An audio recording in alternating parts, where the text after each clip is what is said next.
Third petition, Presidential Election Petition number 003 of 2022, Kerif Khalifa and 3 others versus IEBC and 3 others. Fourth petition, Presidential Election Petition number 4 of 2022, David Kariuki Ngari versus IEBC and 9 others. 5, Presidential Election Petition number 5 of 2022, Raila Amolo Odinga and another versus IEBC.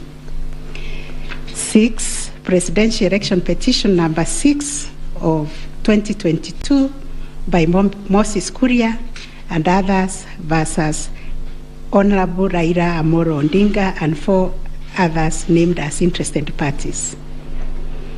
Number 7, Presidential Election number 007 of 2022, Okia Omtata Okoiti and others versus IEBC and others.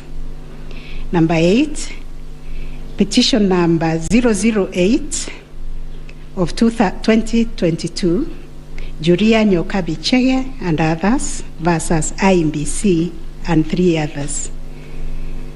And the last one but not least, petition number 009 of 2022, Ruben Kigame Richete versus IEBC and others. In addition to these petitions, we received a total of 24 interlocutory applications and 1 preliminary objection, which were filed in this court. 2 of the presidential election petitions were struck out. That is petition number 006 and 009 of 2022 for failure to meet the constitutional threshold as set out under Article 140 of the Constitution. On 29 August 2022, this court also admitted 3 amici curiae briefs by the Law Society of Kenya, the Kenya section of International Commission of Jurists, and John Warubengo and 2 others. Upon perusing and considering the issues raised in the remaining presidential election petition numbers 001, 002, 003, 004, 005, 007, and 8, the responses and the submissions filed thereto, this court found that all the 7 petitions substantially raised similar issues and sought similar reliefs. Consequently, on 30th August 2022, this court ordered that the 7 petitions be consolidated and designated Presidential Election Petition number 005 of 2022 as the read file. From the consolidated petition, the responses filed, and I will not read them. Having considered and deliberated upon the consolidated petition, the attendant responses, submissions, and also considering the amici curiae briefs, we now make the following determination.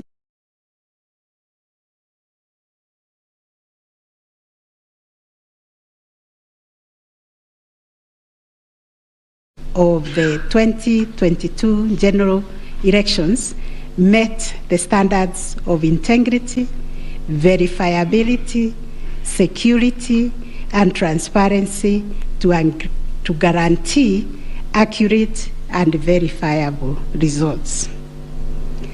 As noted in the introduction, lack of trust in the electoral system has endured in Kenya for a long time. This led to the introduction of electoral technology following recommendations made by the Independent Review Commission on the general elections held on the 27th December 2007, popularly known as the Kriegler Commission report. That report recommended integration of technology into Kenya's electoral process for registration, identification of voters, and transmission of results. These were enacted in Section 44 of the Elections Act 2011. By this statute, IEBC is enjoined to adopt technology in the electoral process. As a consequence, the IEBC developed a technology known as Kenya Integrated Electoral Management System, KIEMS, making Kenya's election process an hybrid as it employed both technology and manual processes. The first, third, and fourth petitioners in the consolidated petition challenge the technology used by IEBC during the 2022 general election. They plead that the manner in which technology was deployed and utilized fell short of the prescribed constitutional and statutory standards.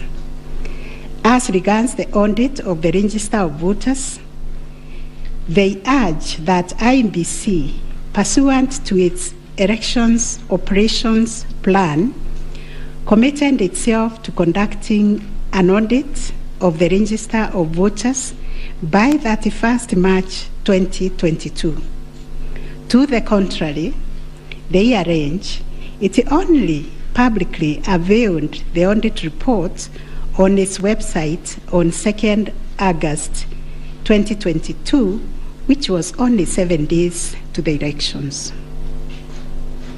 In this report, it was noted that the auditors established serious gaps and risk to the electoral process, including numerous cases of change of voter stations without knowledge or approval of the affected voters.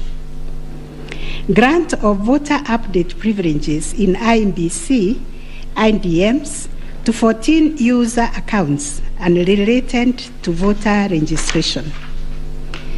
Reducing the accountability of user activities in the register of voters. Presence of 11 active generic accounts on the MBIS application and the 2 MBIS users with the same logging identification. Risking unauthorized system users, possible interference, change of particulars on the activation of voters in the system. IEBC's failure to set up access, decertification, and user activity review process. And IEBC was also arranged to have failed to respond to requests by auditors for crucial information.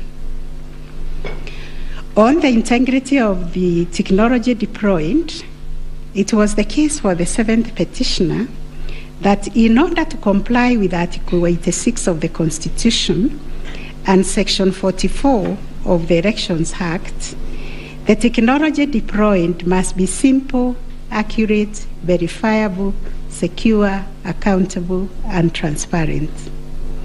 On the simplicity of technology, the seventh petitioner contends that the KIEMS kits failed the tests as they were not easily usable by ordinary citizens without expert knowledge. They further assert that IEBC was expected to procure and put in place a technology necessary for the conduct of the general election at least 120 days before the election and ensure consultation with the relevant agencies, institutions, and stakeholders. Furthermore, the petitioners arranged that IEBC violated its constitutional duty by delegating the design, implementation, and conduct of the KIEMS components of the election to a foreign company, Smartmatic International Holdings, BV. As a result, IEBC staff and the public did not have full comprehension of the KIEMS components.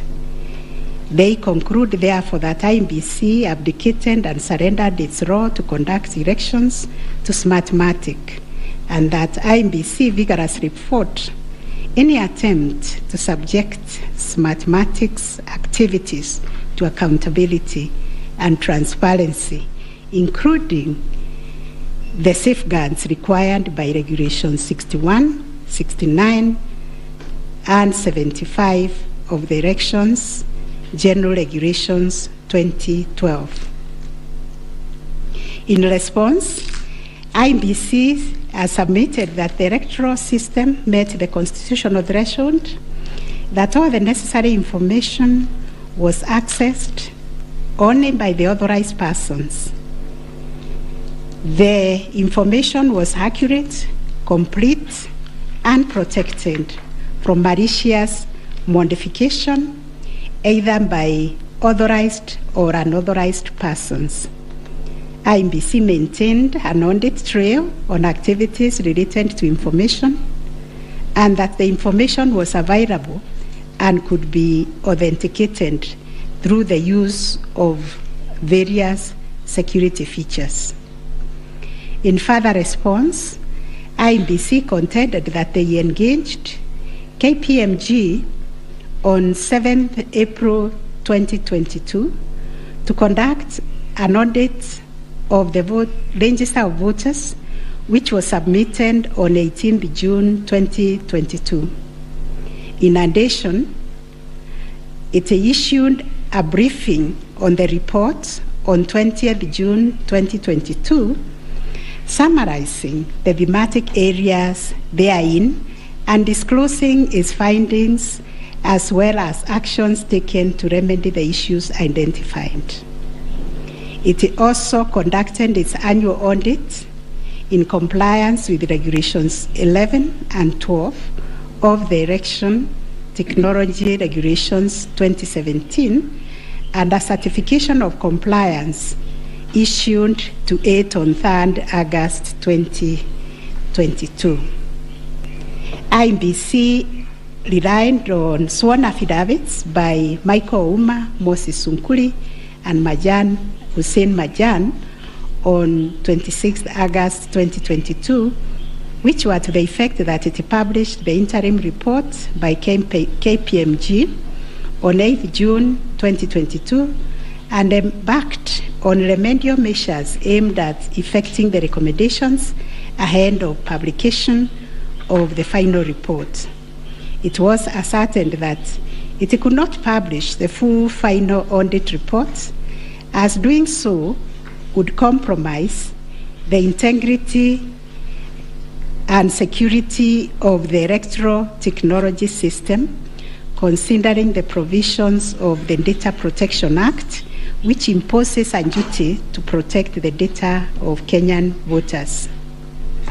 On the other hand, the first and second respondents urged that even if there was failure of technology, it did not vitiate the result of the presidential election. Upon considering all the pleading submissions and the ICT scrutiny and inspection tallying and recount report, which fully examined the IEBC's result transmission system, RTS, we are not persuaded by the allegation that the technology deployed by IEBC failed the standard of Article 86A of the Constitution on integrity, verifiability, security, and transparency for the following reasons. 1, whereas it is true that the KIMS kit failed in 235 polling stations, 86,889 voters were granted the right to vote manually, and the requisite forms 32A were duly filed. This happened successfully in Kibwezi West constituency and parts of Kakamega County. 2, while the audit report was released to the public 7 days before the 9th August election, the register of voters was used at the election without any apparent anomalies. 3. Smartmatic was procured to provide the necessary technological infrastructure, as IEBC did not have the capacity to do so. No credible evidence meeting the requisite standard of proof of access to the system by unauthorized persons was adduced by the petitioners. The scrutiny report prepared by the registrar of this court did not reveal any security breaches of the IEBC's RTS. IEBC successfully deployed a biometric voter register system which captures unique features of a voter's facial image, fingerprints, and civil data to register and update voter details across the country and also in the diaspora. The BVR captures a voter's facial image, fingerprints, and civil data, which features are unique to each of the voter. In compliance with Section 6A of the Elections Act 2011, IEBC opened the register of voters for verification of biometric data by members of the public for a period of 30 days. Thereafter, the register was revised to address issues arising from the verification exercise. KPMG then audited the register, and we are satisfied that the inconsistencies and inaccuracies identified during the audit were somewhat successfully addressed. The second issue was whether there was interference with the uploading and transmission of Forms 34A from the polling station to the IEBC public portal. The first petitioner arranged staging that a person who had access to the RTS intercepted, detained, or stored Forms 34A temporarily to convert or manipulate it before uploading it on IEBC's public portal. It is arranged also on 11th August 2022, IEBC dumped over 11,000 Forms 34A on the public portal between 11 to 11:09 hours. To rebut this allegation, IEBC and its chairperson, in their response dated 26th August 2022, denied staging and unauthorized intrusion of the RTS. In that regard, they urged that every image of Form 34A was uploaded immediately after the transmittal of results. The form was received as evidence by the timestamp. Similarly, the first respondent denied these allegations. Our finding: 1, no credible evidence was presented to prove that anyone accessed the RTS to intercept, detain, or store Forms 34A temporarily before they were uploaded to the public portal. The allegation that 11,000 Forms 34A were affected by staging was similarly not proved. 2, the allegation that IEBC, its officials and strangers used a tool to tamper with the Forms 34A before converting them to the portable document format, that is PDF, that eventually appeared on the public portal, was sufficiently explained when IEBC demonstrated how KIMS captured and transmitted the image of Form 34A. Accordingly, we dismiss that allegation. 3, during the ICT scrutiny, it turned out that the transmission logs produced in the affidavit of Justus Nyangaya were of no probative value. The registrar's report shows that the original forms 34A from the contestant polling stations, which were allegedly intercepted, were exactly the same as those on the public portal, and the certified copies that were presented to this court pursuant to the provisions of Section 12 of this Supreme Court Act 2011. 4. Regarding the allegation that the integrity of the public portal was compromised, this was disproved by evidence of consistent attributes such as unique timestamps, uniform PDF conversions at the polling stations, correct polling station mapping, and consistent KIMS reporting from verification to transmission of results. 6. The RTS was configured on a virtual platform network, VPN, and the SIM cards locked to a specific polling station. The server was also configured to accept results only from authorized and properly mapped KIMS kits. In our view, the petitioners failed to produce credible evidence to the contrary. 7.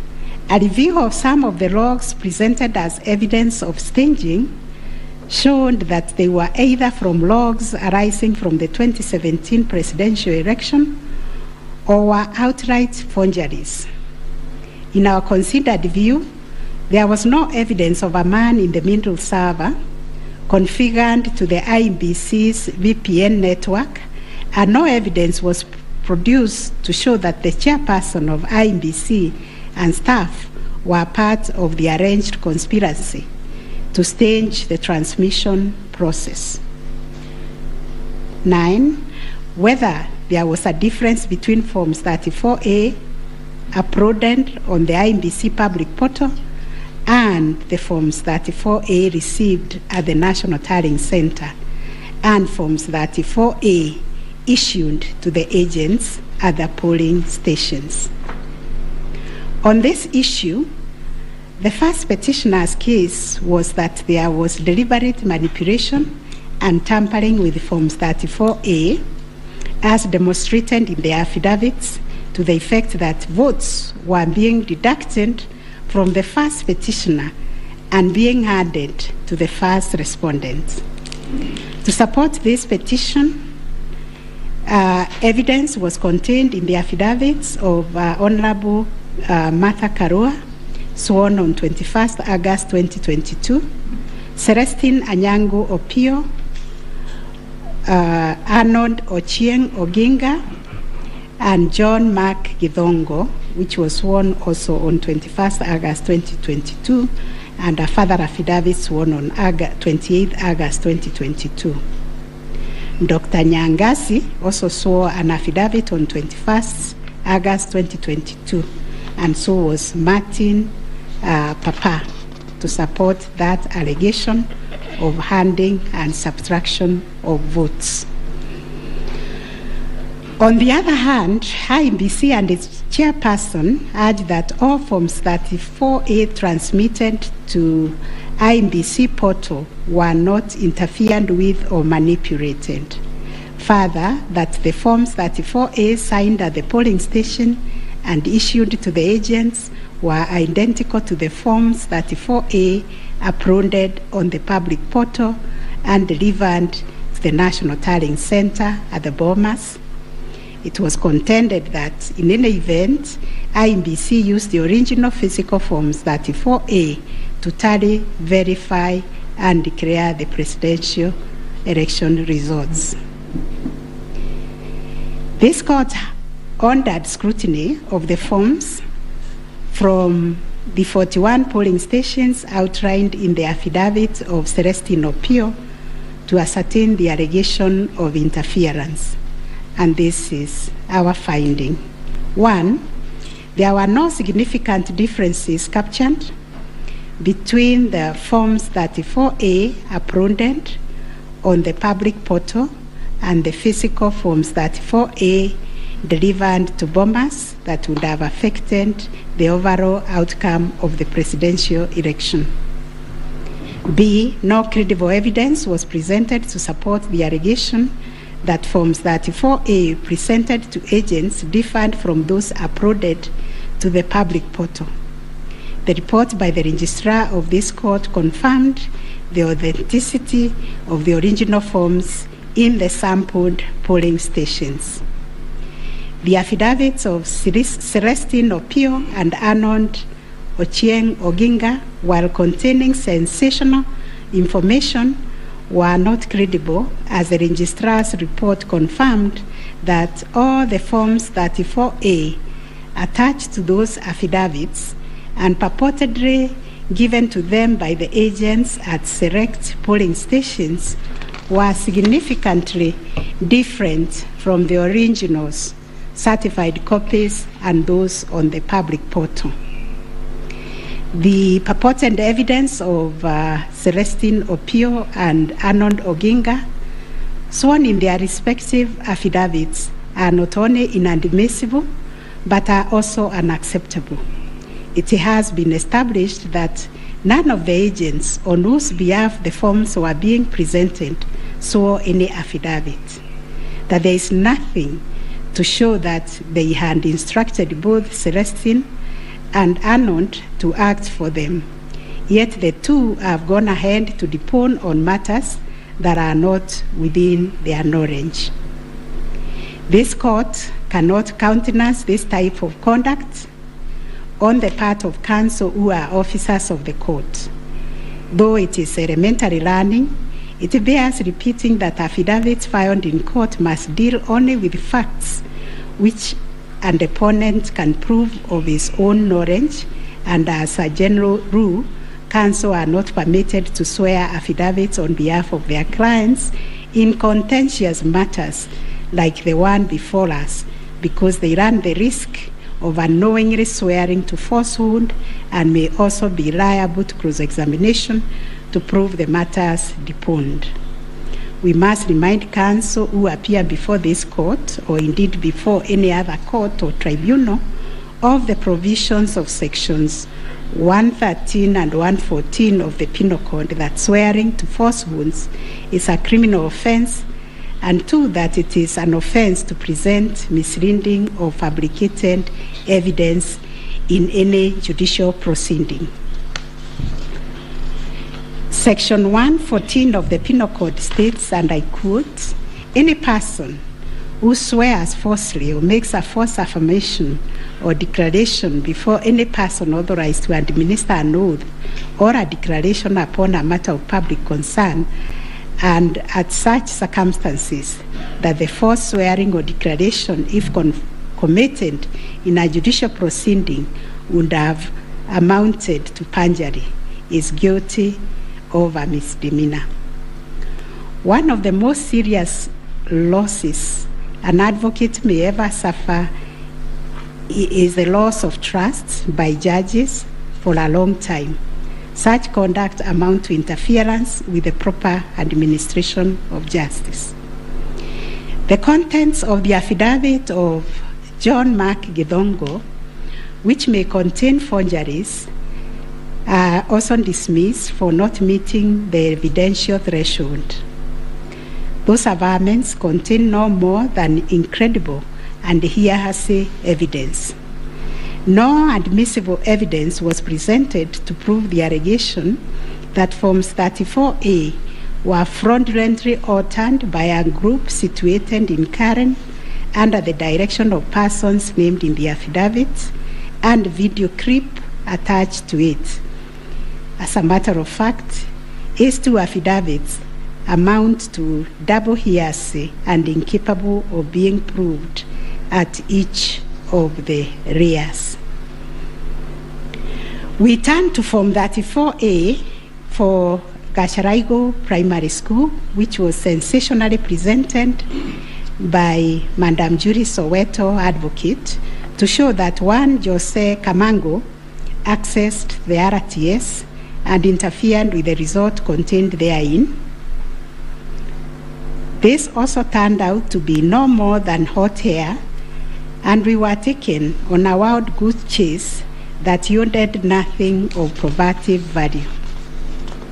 The KIMS kit relating to Songonyo Primary School, which bore the same serial number with another, was admitted by IEBC as an inadvertent manufacturer's error. We are also satisfied that the two kits and other identifying features that were markedly different, including the timestamps and polling code, and therefore nothing turns on this anomaly. Therefore, to the question whether there was a difference between Forms 34A uploaded on the IEBC public portal and those received at the National Tallying Center and those issued to the candidates' agents at the polling station, we have found none. Issue number 4, on whether the postponement of gubernatorial elections in Kakamega and Mombasa counties, parliamentary elections in Kitui, Rural, Kachiriba, Rongai and Pokot South constituencies, and electoral ones in Nyaki West in North Imenti constituency and Koanjenga in Embakasi South constituency resulted in voter suppression to the detriment of the petitioners, and especially in petition number 5 of 2022. It is common knowledge that IEBC postponed elections for various seats during the general elections of 9th August 2022 due to mix-up of ballot papers in the above-named electoral units.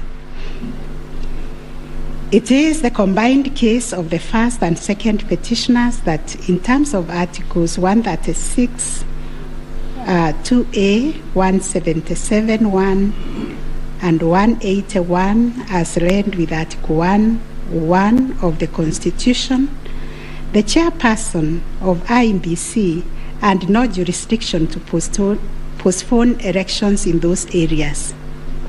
That Section 55B of the Elections Act is inconsistent with the Constitution and therefore void to the extent that it purports to donate to IEBC power to postpone elections in the constituency, county, or ward, contrary to the Constitution, and the postponement undermined the conduct of free, fair, credible elections by depriving the voters an opportunity to vote for all the candidates on the dates stipulated by the Constitution.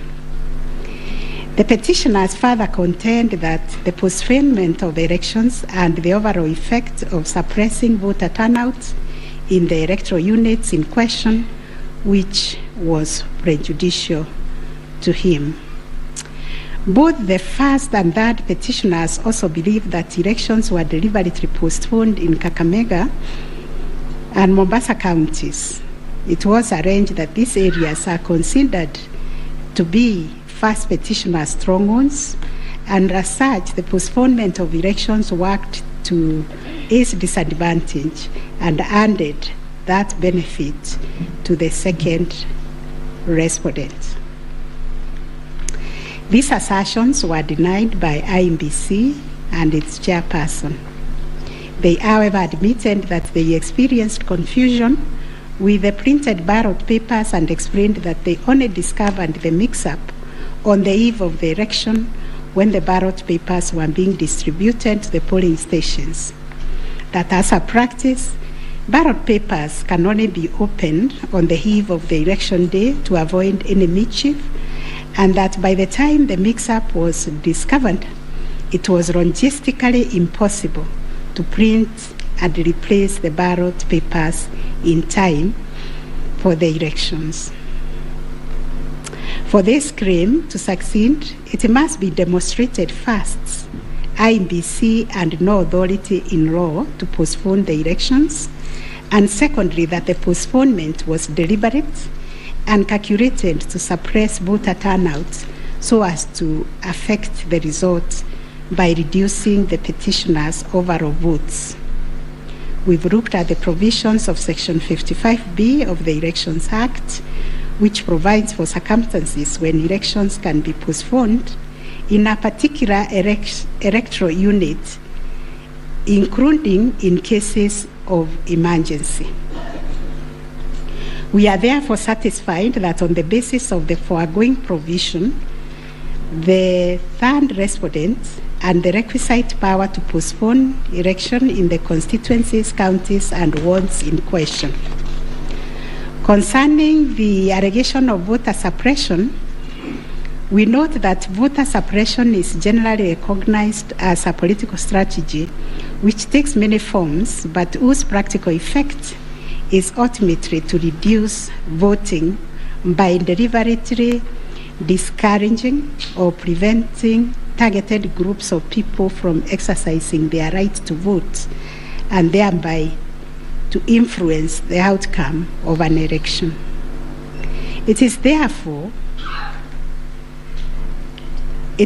goes against the letter and the spirit of Article 38, which guarantees every citizen the right to make political choices based on universal suffrage. As regards this allegation, it has not been shown that by postponing elections in the named electoral units, IEBC acted in bad faith or was influenced by irrelevant factors and considerations. From the explanation tendered, we are satisfied that the postponement was occasioned by a genuine mistake, which in our view could have been avoided and the members and staff of IEBC been more diligent when they went to inspect the templates in Athens, Greece, where the printing of ballot papers was undertaken. In the absence of any empirical data, we cannot find a basis upon which to conclude, as a matter of fact or evidence, that the postponement affected voter turnout, as a consequence of which the first petitioner alone, as a presidential candidate, suffered disadvantage. At any rate, the nature of the ballot being an individual decision and secret, there may be other factors to which the turnout in the named units can be attributed. From the evidence on record, however, it appears to us that 2022 general election recorded one of the lowest turnouts since the introduction of multi-party political systems some 30 years ago. If there was a low voter turnout, it affected all the 6 categories of candidates, and its explanation, in our view, lies elsewhere, but certainly not a calculated suppression. On the other hand, in rebuttal to these claims, IEBC illustrated with examples to our satisfaction that there was no nexus between the postponement of elections and voter turnout in the affected units, far from the fact that this claim was undoubtedly just another red herring. It has nothing to do with the question under review, and accordingly we reject it and hold that there is no proof that the postponement resulted in voter suppression to the detriment of the first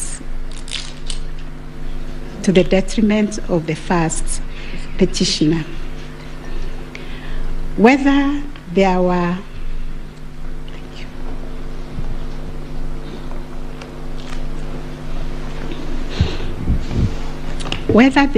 unexplainable discrepancies between the votes cast for presidential candidates and other elective positions.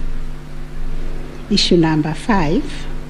The first petitioner was categorical that there was systemic ballot stuffing in certain counties, mainly in the Rift Valley and central parts of Kenya, where, according to him, a total of 33,208 votes were cast for president only, without corresponding votes for the other elective positions. On the part of IEBC and the chairperson, while acknowledging that indeed in some instances there was vote differential between those cast for president and for other positions, but maintained that they were insignificant, and those instances related to votes by prisoners and citizens in the diaspora who only vote for the president but did not take part in other elective positions. The differential also includes rejected ballot papers and stray votes which do not count as valid votes. The well-established principle that the person who asserts a fact must prove it casts the burden upon the first petitioner to demonstrate that there were instances of ballot stuffing of such a magnitude as to justify the nullification of the presidential election. Ballot stuffing, which is an illegal addition of extra ballots, is a type of electoral fraud aimed at swinging the results of an election towards a particular direction. Not a single document has been presented by the first petitioner to prove systemic ballot stuffing. A figure of 33,208 votes relied on in this claim is based on unproven hypothesis that since the number of votes cast for the president is higher than those for other positions, then without more, it must follow that there was fraud. We find that fraud is a serious criminal offense, and it must be proved beyond reasonable doubt under Section 5N of the Election Offences Act. It is indeed an offense for a person to vote more than once in any election. IEBC has provided a plausible explanation for the vote differential, citing categories of voters who only vote for the president, such as prisoners and Kenyans in the diaspora.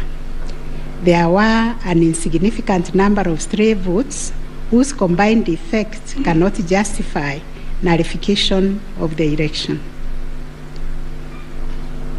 Finally, on this point, a general election in Kenya comprises of 6 different separate elections held concurrently on the same day. Such elections are held by secret ballot, and one cannot predetermine the voter turnout or how voters will vote in each election. None of the parties has flagged anything so significant that it would have affected the outcome of the presidential election vis-a-vis the other 5 elections held on the same day. We find, therefore, there were no unexplainable discrepancies between the votes cast for the presidential candidates and other elective positions. On issue number 6, whether IEBC carried out the verification, tallying, and declaration of results in accordance with Article 138, 3C, and 138(10) of the Constitution. This issue arises from the printings in all the petitions as consolidated. Based on the said printings, the affidavits sworn in support thereof, and the written and oral submissions by parties, two viewpoints regarding the meaning, scope, and application of Article 138, 3C, and 10 of the Constitution have been advanced. On the one hand, the petitioners submit that pursuant to the foregoing provisions, the role of verifying and tallying of votes as received from polling stations countrywide is vested in the Commission as a corporate entity and not the chairperson of the Commission. It is their argument that the chairperson cannot undertake this task to the exclusion of other commissioners.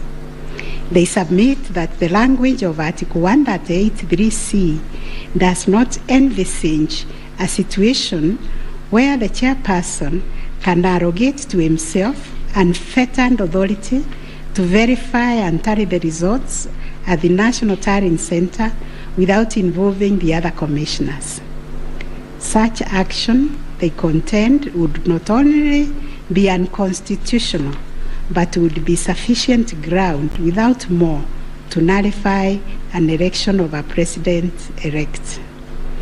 In support of their argument, the petitioners cite the Court of Appeal decision in IEBC versus Maina Kiai and 5 others as affirmed by this court in the case of Raila 2017.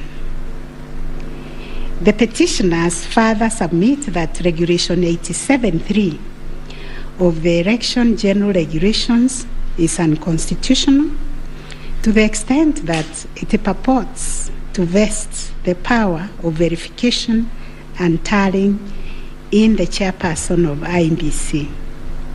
On the other hand, the first, second, and third respondents submit that power to verify, tally, and declare results of a presidential election at the National Tallying Center is the exclusive preserve of the chairperson of IEBC. According to them, there is nothing unconstitutional about Regulation 87.3 of the Elections General Regulations. The said regulation the respondents submit makes no mention of commissioners other than the chairperson. At any rate, the respondents argue Article 138(3)(c) of the Constitution does not envisage a situation where it is the commissioners who personally undertake the task of verifying and tallying the results as entered into the thousands of Forms 34A. Such an undertaking would be humanly impossible, they submit.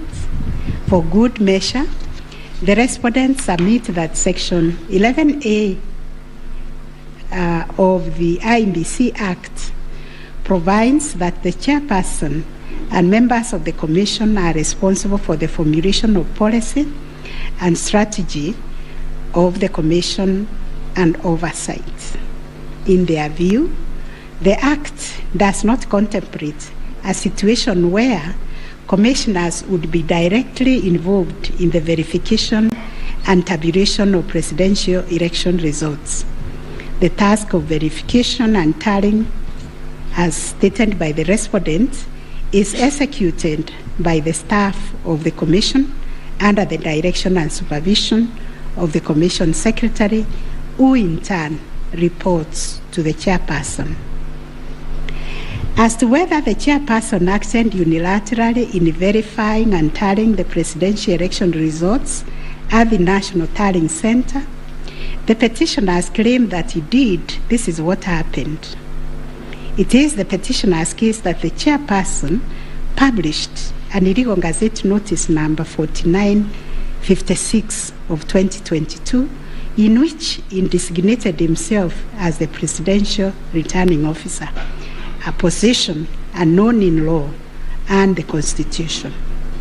Having done so, the petitioner states that the chairperson proceeded to conduct the verification and tallying process to the exclusion of other commissioners, each of whom he had assigned territorial roles and related to the verification and tallying exercise. On his part, the chairperson of IEBC submitted that although he has the exclusive authority to verify and tally the presidential election results as received at the National Tallying Center, he did involve the other commissioners in the exercise before eventually declaring the final results. He submitted that he did this in the spirit of teamwork.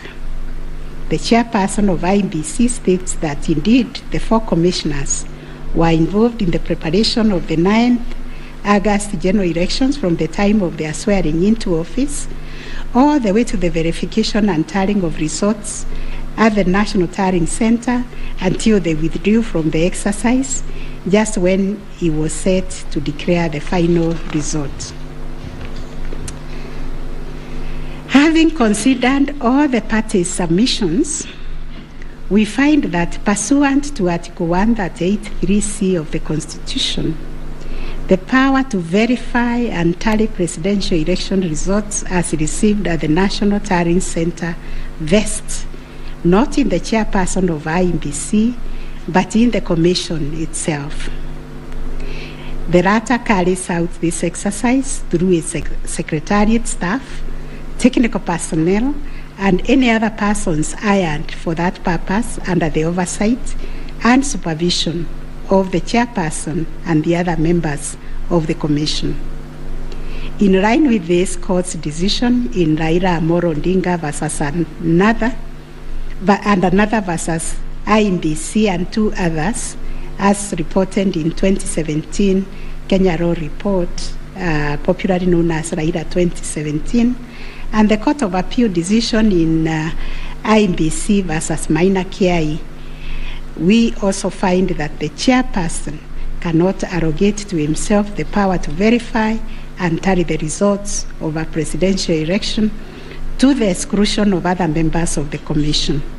Indeed, Article 138(10) of the Constitution, although the power to declare the result of a presidential election after verification and tallying is vested in the chairperson, he does so only as a delegate of the commission.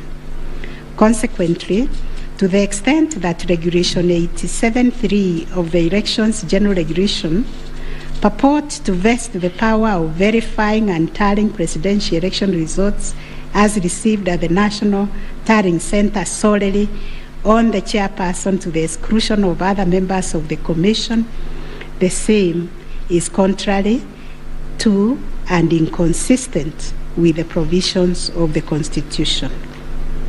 That said, we, however, take cognizance of the fact that the 4th, 5th, 6th, and 7th respondents, referred to as the 4 commissioners, actively participated in the verification and tallying exercise from the beginning up to and until just before the declaration of the result by the chairperson. They took turns announcing the results as verified and tallied, and were present and active during the actual verification and tallying at Bomas.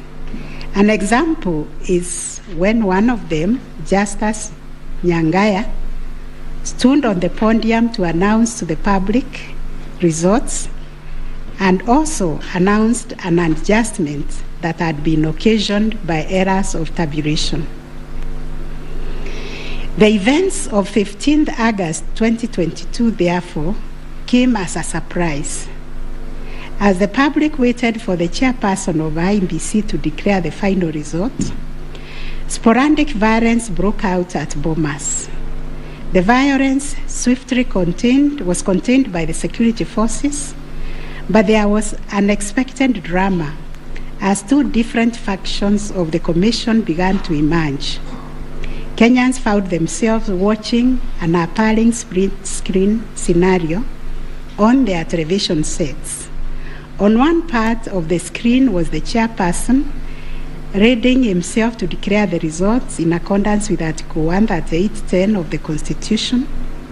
On the other part of the screen were the 4 commissioners on the ruins of the Serena Hotel, Nairobi, from where they announced that they would not own the results that were soon to be declared by their chairperson.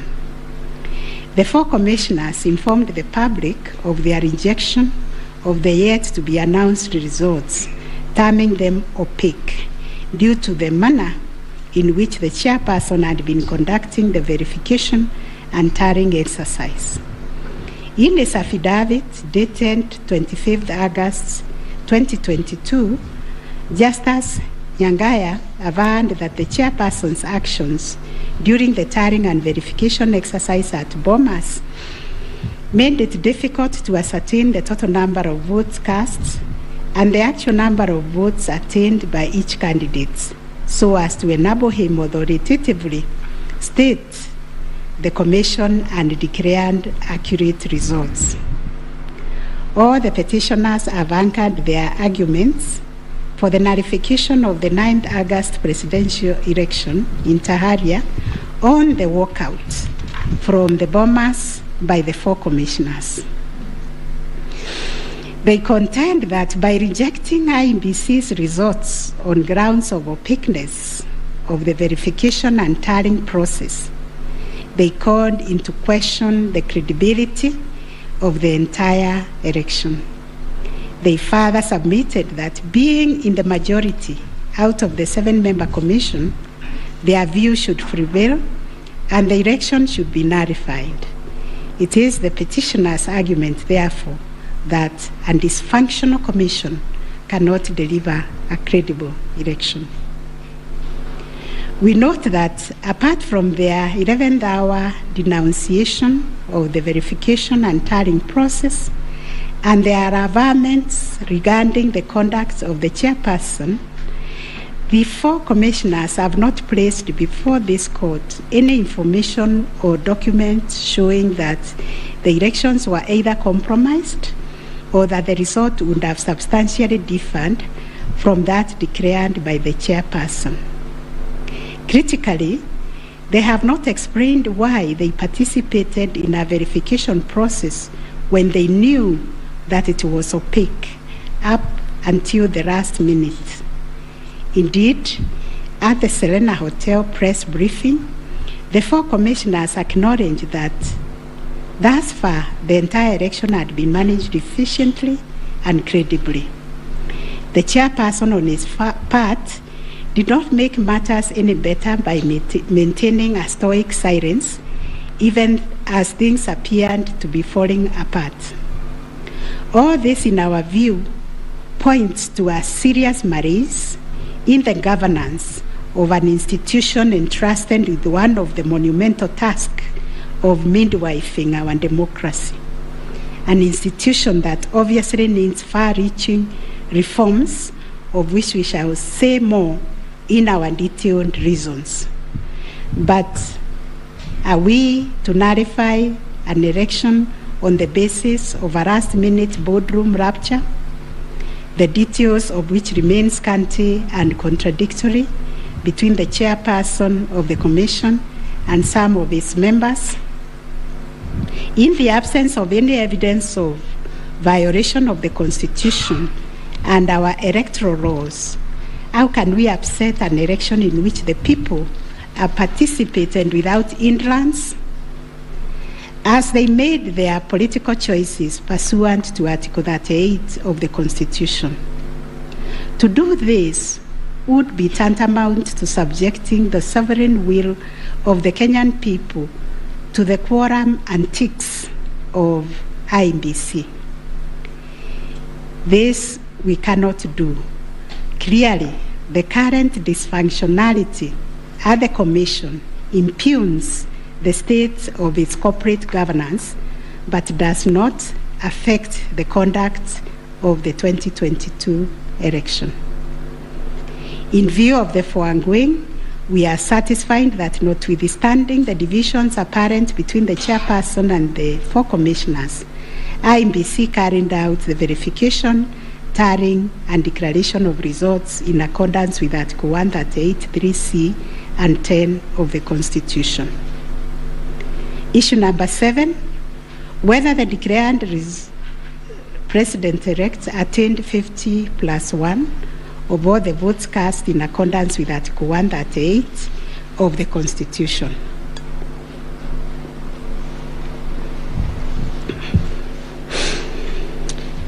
The first, second, and third petitioners averred that the first respondent did not garner 50%+1 of the total votes cast, and therefore did not meet the threshold provided by Article 138(4)(a) of the Constitution.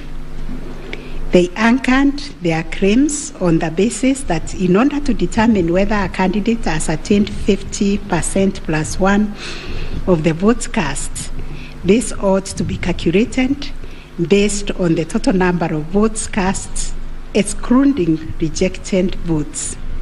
They argued that 50% of 14,353,165 votes, in their view, were the variant votes cast, which amounted to 7,176,582.77 votes.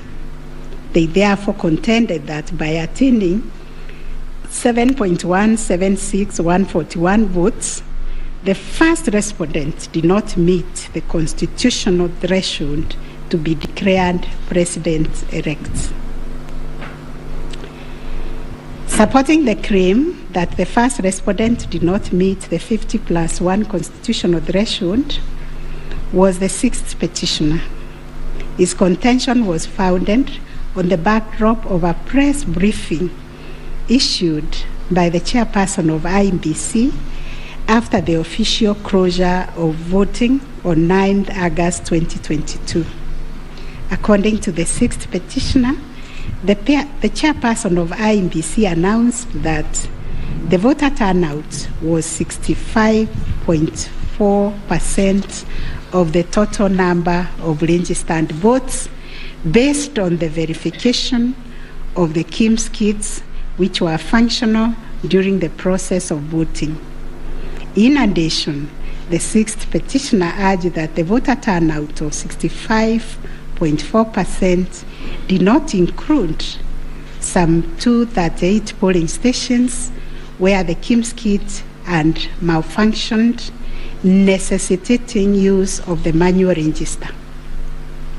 It was therefore urged that the minimum number of votes cast could not be less than 14,466,779. Additionally, that this number was bound to increase once the number of votes from the areas that used the manual register were included. The sixth petitioner further claimed that a summation of the minimum number of votes cast and untallied manual votes would represent the actual voter turnout. In challenging the declaration made by the chairperson of IEBC, the sixth petitioner averred that the final tally, published in Form 34C, only accounted for 14,326,641 votes cast, including some 113,614 rejected ballots. The sixth petitioner contended that this tally did not factor in some 140,138 votes cast using the manual register. The sixth petitioner computed this number by subtracting 14,326,641 declared votes cast from 14,466,779 generated by the sixth petitioner as representing 65.4% of the voter turnout. Referring to the tallies in Form 34C, the sixth petitioner summed the number of votes cast for each candidate as follows: Raila Odinga, 6,942,193; William Ruto, 7,176,141; Wahiga Mwaura, 31,987; and George Wajakoya, 61,969, adding to a total of 14,213,027. He then added 140,138,000 arranged to be unturned votes, and this yielded a total of 14,353,165 total valid votes, which the sixth petitioner used to compute the percentages garnered by each candidate as follows. William Ruto, according to him, garnered 49.9%, Raila Odinga 48.3%, Wahiga 0.22%, and Wajakoya 0.3%. It is on this basis that the sixth petitioner grounded the claim that none of the candidates met the constitutional threshold as set out in Article 138(4)(a). IEBC and its chairperson disputed the sixth petitioner's claim. They submitted that the declaration of results is based on the number of people identified as having voted on the KIEMS kit and not the total persons on the voters register as arranged. They contended that the final voter turnout comprising of the voters who were identified through the KIEMS kit and those who voted manually was 64.76% and not 65.4% as arranged by the petitioners. They urged that the announcement held by the chairperson of IEBC on 10th August 2022 was immediately clarified during the same press briefing. And evidence of this correction was provided to this court in an affidavit of the first and second respondents in Presidential Election Petition number 7 of 2022. According to IEBC and the chairperson, 14,239,862 voters were identified using the KIEMS kit, while 86,889 voters were identified using the printed voter register. Therefore, the total valid votes cast were 14,213,137, while the total number of rejected ballots were 113,614, constituting 14,326,751 total votes cast. They illustrated that the first respondent garnered 7.176141 votes against 14,213,137 total valid votes cast, yielding a percentage of 50.49 to meet the requisite constitutional threshold for a candidate to be declared president-elect. In the upshot, the percentage attained by each candidate was as follows: Raila Odinga 48.84%, William Ruto 50.48%, Waiga Mwaure 0.22%, and George Wanjakoya 0.43%. IEBC and its chairperson also submitted that the KIEMS kits malfunctioned in 235 polling stations, necessitating the use of the printed voter register. In these polling stations, backup KIEMS kits were later deployed for purposes of results transmission. The first respondent, in response to the question of 50+1 constitutional threshold, maintained that he attained the threshold under Article 138(4) of the Constitution as elaborated by the IEBC and the chairperson. This court has considered the differing formulas and threshold arguments presented by various parties to this petition.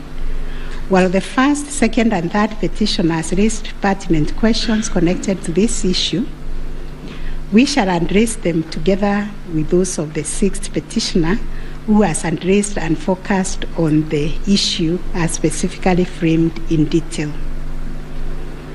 It must be restated that the case made by the sixth petitioners concerns a data-specific threshold as enunciated under Article 138(4) of the Constitution, that without attainment of which there can be no declaration. This data-specific threshold is what this court declared in John Aaron Mwau and two others versus IEBC and others.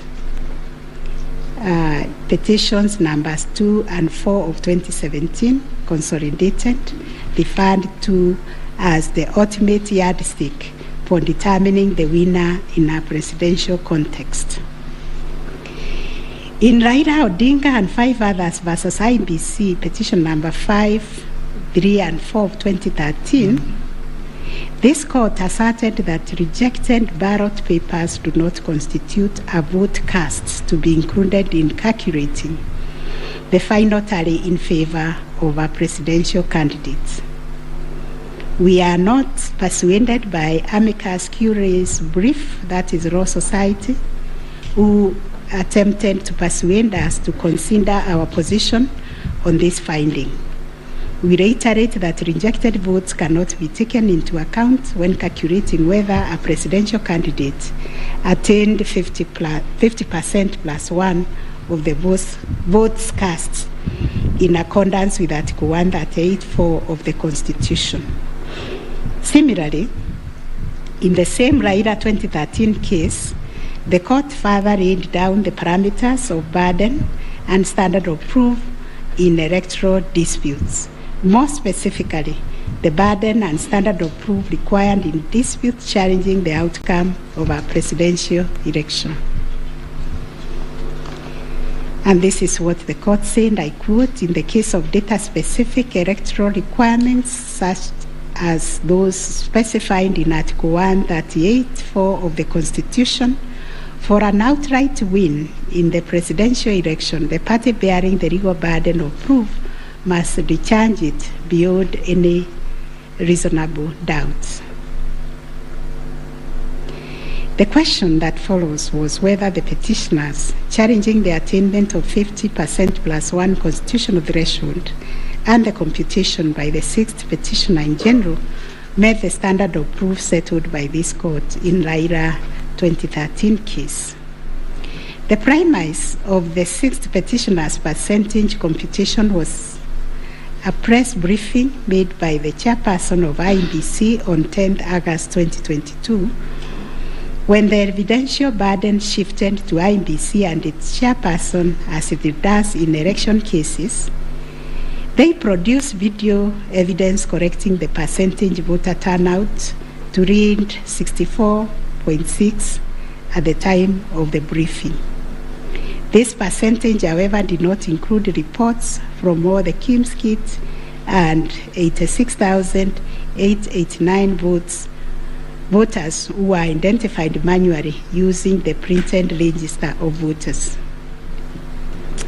In our view, the assertion by the sixth petitioner that the percentage voter turnout was firstly predicated on the uncorrected percentage given by the chairperson of IEBC was negated by evidence adduced to prove the correction. Secondly, the sixth petitioner based his percentage of voter turnout on the total number of registered voters, while the chairperson of IEBC made reference in the press briefing to the number of registered voters who were identified through the KIMS kits progressively. The sixth petitioner also asserted that rounding off of votes cast in a presidential election as a means of assessing the threshold under Article 138(4) of the Constitution kills and bars voters, which is illegal and unconstitutional. We have deliberated on this proposition and found that it is not mathematically sound and that the rounding off done by IEBC and its chairperson was correct. Consequently, we find that the petitioners did not provide a watertight case to warrant the setting aside of the results of the presidential election on the basis of not having met the threshold provided under Article 138(4)(a) of the Constitution. On the voter turnout, therefore, we find that the formula predicated on the number of voters identified through KIMS kits progressively and used by IEBC and the chairperson to generate a percentage of 64.76% was correct. Having settled the issue of voter turnout, we must ask ourselves whether in the making of the declaration, the chairperson of IEBC applied the formula in Article 138(4) of the Constitution, which is total votes cast less rejected votes divide by 2 must always give 50% plus one vote. Given the numbers that were presented to us by IEBC and the chairperson, this would translate to 14,213,137 divided by 2 plus 1, which makes 7.106569. The question that must inevitably follow is whether this formula, when applied, will confirm that 7,106,569 votes is less than 7.176,141, which represents the number of votes received by the first respondent. We find that it is, as such, on the basis of the foregoing formula and from the numbers provided by IEBC and the chairperson and the declaration by the chairperson of the president-elect on 15th August 2022, it is our finding that the declared president-elect attained 50% plus 1 of all the votes cast in accordance with Article 138(4) of the Constitution. Issue number 8, on whether there were irregularities and illegalities of such magnitude as to affect the final result of the presidential election. Although the petitioners have provided numerous averments pointing to possible irregularities and illegalities marked by failure of technology, arranged voter suppression, printing and utilization of Book 2 of 2, EU preparation by the IEBC and its chairperson, commission indiscretions, transposition anomalies, agent absence, and many others, we are of the view that the pointed illegalities and irregularities were not of such magnitude as to affect the final result of the presidential election. We will delve deeper into the details of this issue in our recent judgments. Last issue, what reliefs and orders can the court grant? Under Article 163(3) of the Constitution, it is provided that the Supreme Court will have A, exclusive original jurisdiction to hear and determine disputes relating to the election of the office of the President arising under Article 140. And Article 140 provides, I quote, a person may file a petition in the Supreme Court to challenge the election of the President-elect within 7 days after the date of the declaration of the results of the presidential election.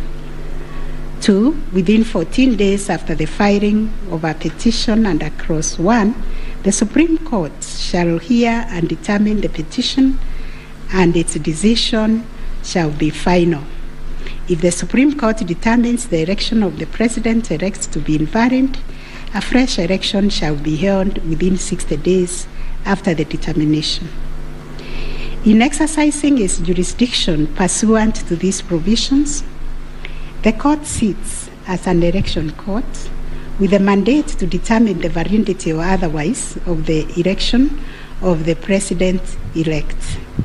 It is clear to us that the jurisdiction of the court is quite circumscribed in terms of the orders or reliefs it can grant following the hearing and determination of the election petition under Article 140 of the Constitution. In the event the court determines that the election of the President-elect is invalid, it must make an order nullifying the election. Consequently, it has also to make an order directing IEBC to hold a fresh election within 60 days after the determination. Should the court determine that the election of the President-elect is valid, it shall issue a declaration to that effect. The court has then, as a matter of course, to make an order dismissing the petition with or without cost, as the case may be. In the strict sense, therefore, these are the only orders that the court may make under the Constitution. The court cannot assume jurisdiction that goes beyond the purview of Articles 163(3) and 140 of the Constitution. However, nothing stops the court from issuing orders or reliefs by way of recommendations. Indeed, since 2013, this court has issued many recommendations arising from the determination of 3 petitions challenging the election of the president-elect. The recommendations are meant to improve our electoral landscape and hence aid in the development of our democracy. In this regard, this court has been greatly aided by the contributions also of the amici curiae, and the court places a heavy premium on those briefs that were filed and those which were admitted. The final orders made by the courts. This is a unanimous decision of the court, and we make the following orders. 1, the presidential election petition number E005 of 2022 as consolidated with the presidential election petition numbers E001, 2, 3, 4, 7, and 8 of 2022 are hereby dismissed. As a consequence, we declare the election of the first respondent as president-elect to be varied under Article 143 of the Constitution. This being a matter cutting across the public interest, we order that each party do bear their own costs. It is so ordered.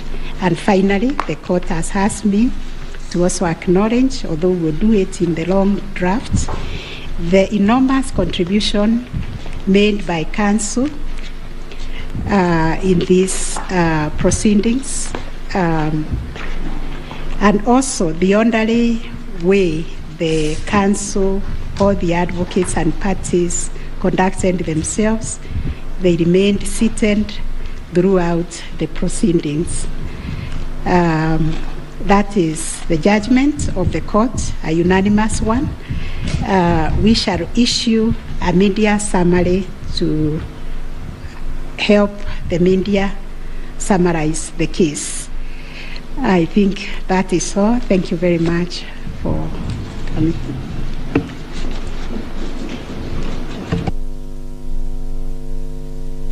My Lady, Madam Chief Justice, and the learned judges of this court, again, I am requested by my colleagues to thank you most profusely for your labors into delivering this judgment, listening to all of us, and giving our nation this judgment so that we may move forward. Thank you, and God bless you. It may please the court. It is not true that I asked the Attorney General Emeritus to talk on our behalf. Next time you should talk to me.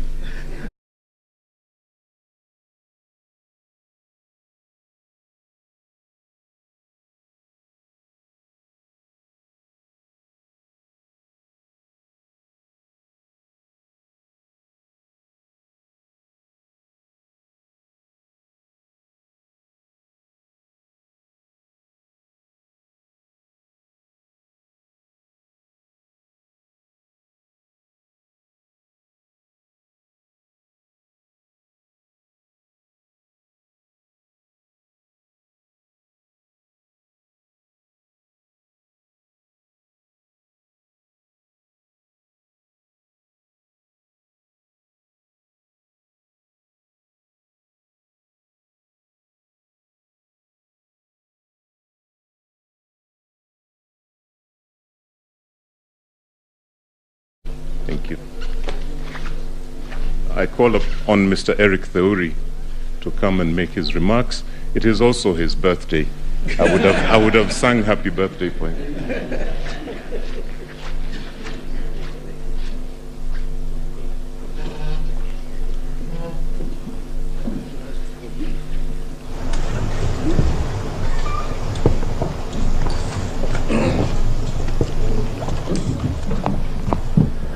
My Lord, the Chief Justice of the Republic of Kenya and the President of the Supreme Court, the Deputy Chief Justice and all the Justices of the Supreme Court, I think it would only be fair that I make my remarks after Counsel for the Respondents, Senior Fred Ngatia, makes his remarks to the Court.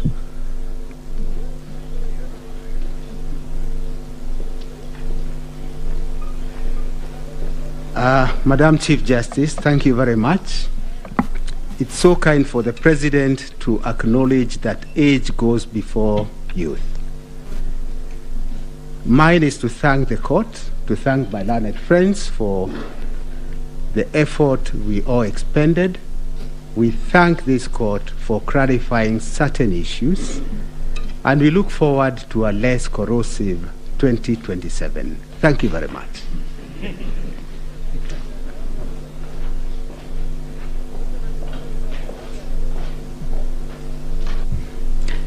Madam Chief Justice, Madam Deputy Chief Justice, it's so nice to have two madams at the same time, and members of the court. Since there are only men talking, I decided that I should become a woman and talk. It's becoming too much of a male affair in here. But on behalf of I think we were the third petitioner, I wish to thank you, and you've clarified the Regulation 87.4, which I was feeling very passionately about, that it was unconstitutional from what I've heard. But thank you very much for the time you spent, and we do apologize if at times we looked like hooligans. I mean, you have said we behaved well, but we didn't behave as well as we should have. But thank you very much for your time and for delivering this judgment.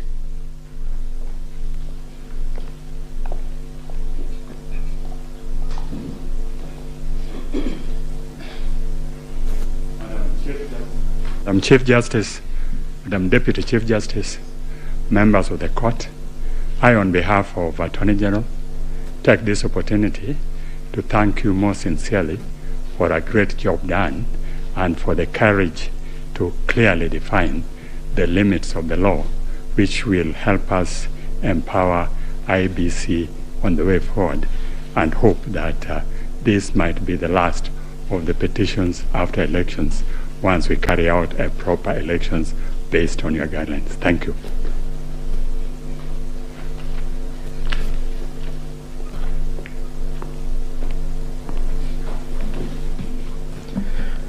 The Chief Justice and the Justices of the Supreme Court, on a light note, my members would be extremely worried if we take the submissions of Senior Counsel Orengo that this should be the end on account of fees. But Baleli, the Chief Justice, on behalf of the Law Society and all the members of the society, we wish to, first of all, take this opportunity to thank the court in the manner in which it has conducted these proceedings, extremely efficient, especially in light of the really short and strict timelines that you've had.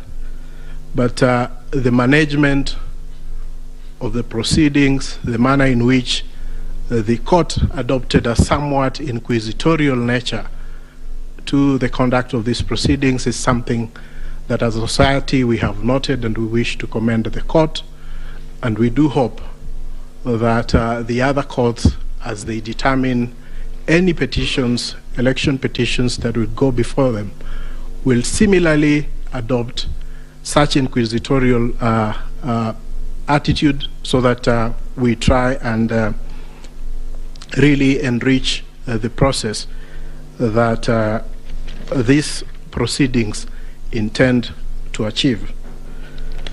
Secondly, I wish to also thank the council, all the advocates who have appeared before you.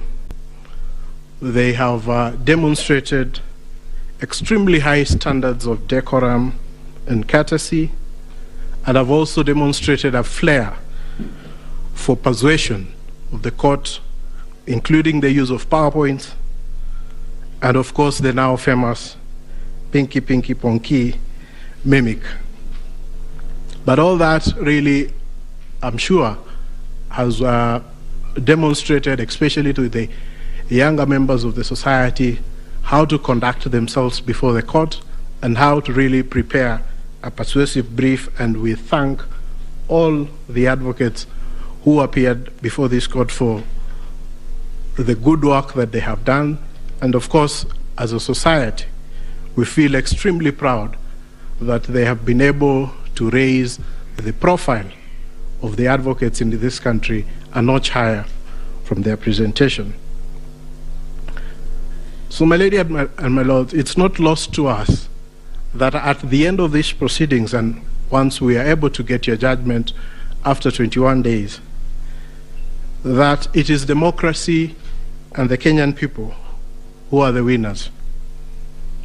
The decision today, in a way, validates the choices that were made by the Kenyan people on the 8th of August, and they also help to build confidence in the institutions that manage the elections and the court. We recognize that no country is born as a democracy, and that it is a process, and the process of challenging an election, as has happened before this court, is part of the processes of building confidence within the electoral system. And we thank all the petitioners for choosing to challenge the results before this court. But at the end of the day, Kenya stands tall as a beacon of democracy, and we are very grateful that we've had this opportunity also as a law society to appear before the court and to give an amicus brief which the court has had time to consider. So we thank you and we wish you a good day. I know it has been a long 14 days, but you can rest, and we'll be looking forward to the decision that you deliver within 21 days. Thank you so much, my lady and justices of the Supreme Court.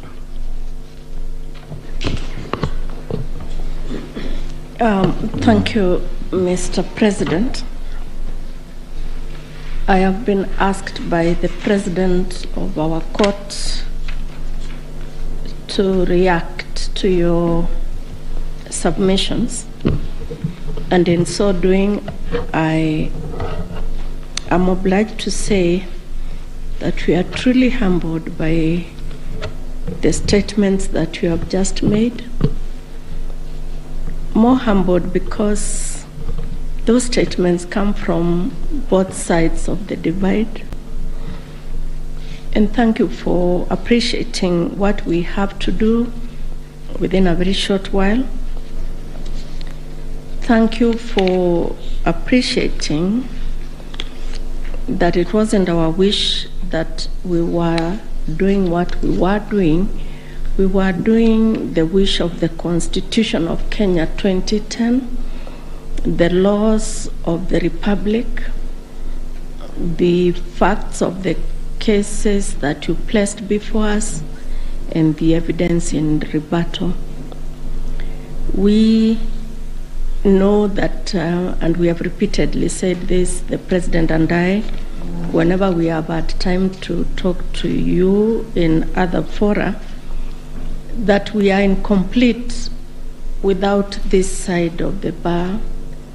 We are incomplete without the advocates. We thank you. We will get opportunity to do that in the main judgment, in the reasoned judgment. But we really appreciate your industry. We were impressed by the submissions you took. And we were impressed, and we said this the last 3 days, I'll tell you something about that in a minute, by how deeply you believed in your clients' cases. That we think is a mark of an extremely grown legal profession, and we ask that you do not bring the bar down. You keep taking it up. In any contest of whatever nature, And even if we say there are no winners and losers, and even if we say that the winners are the Constitution and the people of Kenya, the truth is that some 6 million Kenyans will not be happy today. But that's the nature of the work we do.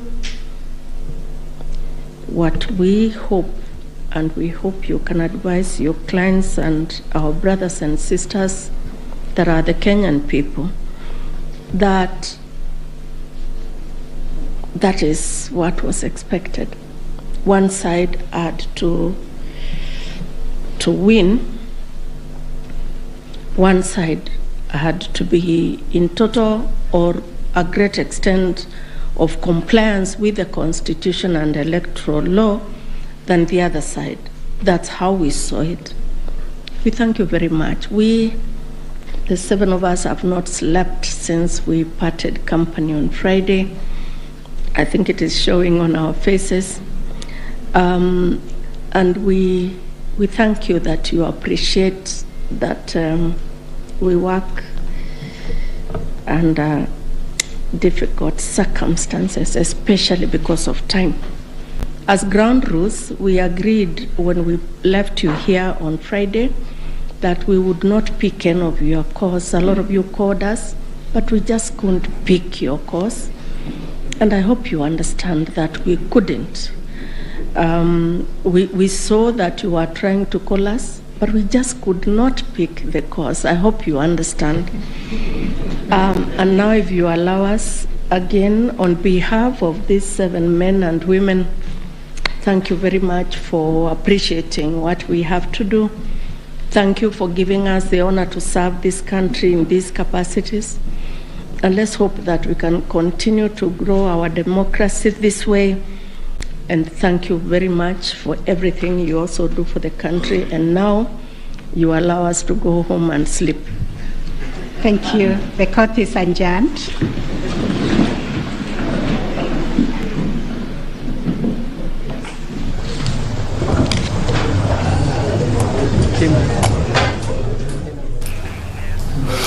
Very well, there you have it. William Samoei